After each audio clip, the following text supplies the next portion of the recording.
Good day, dear learner Tom. Today I want us to do science, and our topic will be on the composition of blood. Previously, we talked about the circulatory system, whereby we said the circulatory system is divided into three main parts, which are the heart, the blood, and the blood vessels. So today I want us to look at the composition of blood. What is blood? What is the color of blood? Why does one die if he or she has no blood? So I need you to answer these questions at the end of this lesson. Right here, I have a diagram which shows a blood smear. All these cells here are different. They come in different shapes and sizes. The blood, good people, is made up of four parts, which are the red blood cells, as you can see here, the white blood cells, platelets, and the plasma. Let's look at the red blood cell. These are the most cells in the body. They have a disc shape and they have no nucleus. They are red because they contain a red pigment known as hemoglobin. Their function is just to transport oxygen around the body. The red blood cells are manufactured in the red blood cells.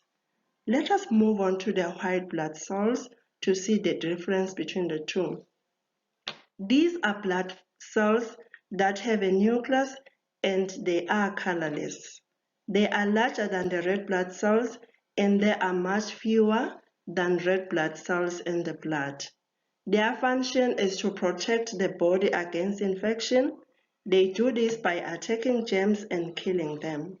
They are manufactured by the bone marrow, the spleen or lymph nodes, Timbilapo in Siswati, also manufacture white blood cells. Next, we have the platelets. These are much smaller and less than either the red or white blood cells in the blood. They have no nucleus. Their function is to clothe the blood if there is a cut in the body. This helps to stop one from bleeding to death. They are produced by the bone marrow with blood. Next, we have the plasma. This is a liquid part of the blood, rather. It is a pale yellow liquid which is mainly water with some dissolved substances. The dissolved substances include glucose, which is sugar, amino acids, salt, and dissolved gases such as carbon dioxide and waste such as urea. The plasma carries the substances that are dissolved in it around the body. Next, we shall look at the functions. The function of the blood are the sum of the functions of the different components of blood. Remember, we have the red blood cells, white blood cells, platelets, and the plasma. So these include the following. The blood transports oxygen around the body using the red blood cells. The blood fights against infection using white blood cells. The blood clothes the body and prevents loss of blood using platelets.